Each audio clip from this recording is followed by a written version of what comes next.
Moore returns minutes later, this time with Officer Chris McDonough. And they can, of course, use the Mutt and Jeff good cop, bad cop routine. One cop leaves the interrogation room and the other says, "Now, I'm with you on this. I don't think you're really guilty." You know I'm a pretty good guy. You can obviously sense that. I mean, I'm not hitting you with a rubber hose, am I? Okay, and there's no... Detective McDonough, who has a son Michael's age, devotes the next half hour trying to bond with his 14-year-old murder suspect, posing more relaxed questions about school, friends, and computer games. I'm here to verify what you're saying, okay? We're going to work through this together, okay? Okay. I can tell you, this instrument here, okay, is what they call a computer voice stress analyzer. Now you'll appreciate this, being into computers. This thing its accuracy rate is phenomenal, okay? And that's what makes it such a great tool. Before giving the truth verification test, Detective McDonough actually works together with Michael to formulate the questions. What are some things we want to learn here, do you think? If I know who did it, if I did it. Okay, well let's do that then. Do you know who, let's say, took Stephanie's life? No. Okay, would that be a good, fair question? Yes. Okay, do you know who took? Do you know how she died? No.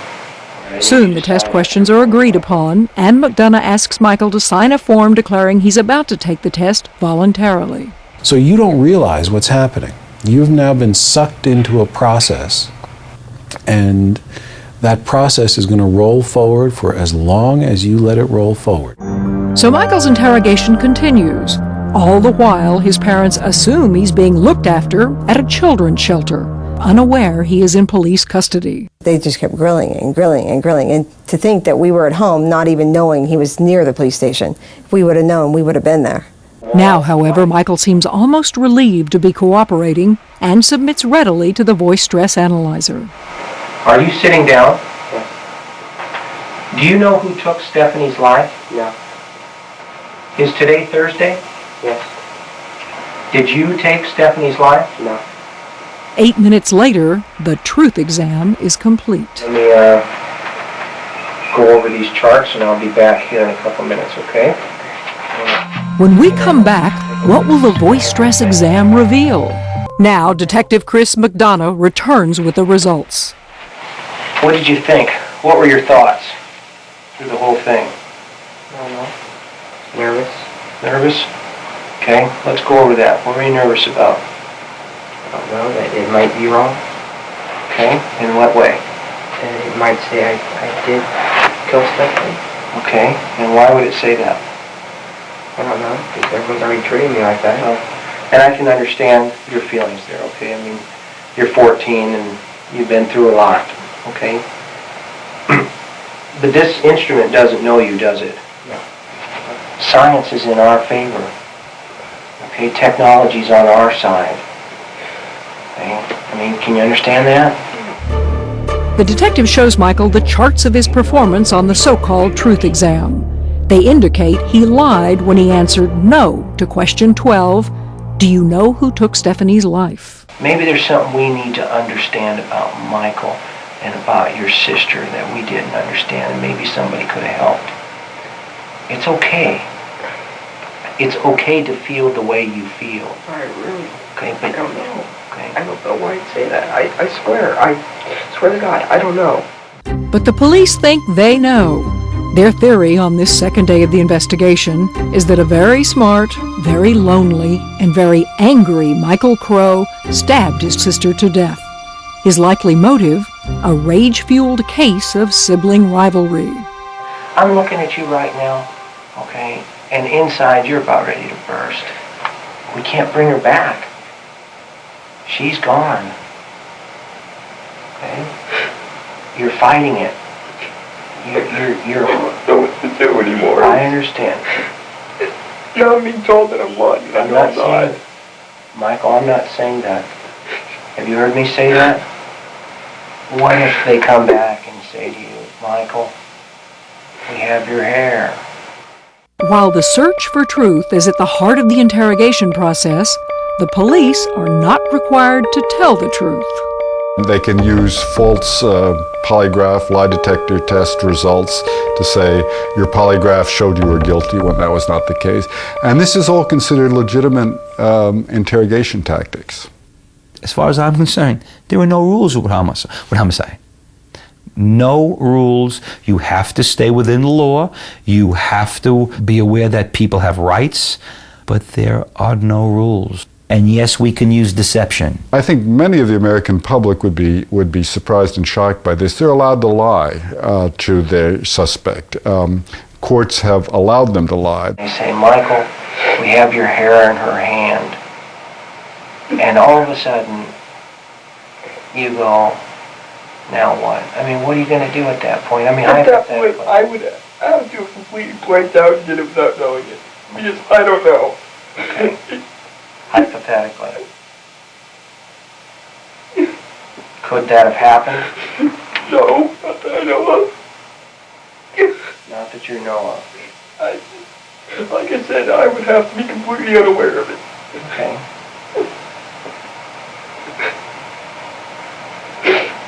Have you ever blacked out before? No, never. Okay, I believe you. I believe you. If I knew who did it, you would know. Everyone would know right now. Okay, why? Because whoever did it, if I ever find out, I'll hate them forever. I loved her. I loved her deeply. And you did. Soon after, Michael Crowe once again is left alone.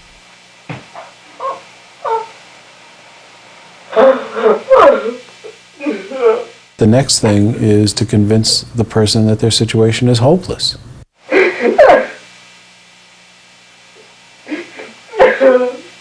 They can say that there was evidence found at the scene of the crime, blood, semen, whatever, that points to the suspect.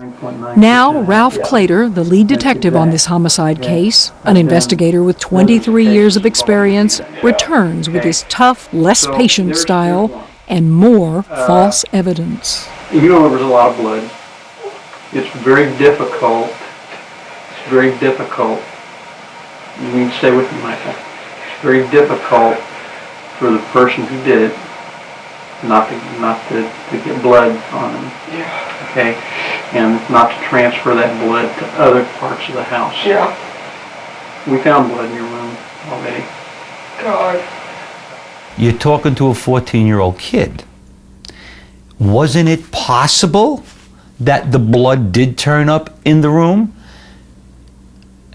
What is that telling the kid? I better confess to this. We use processes called, Where'd you find it?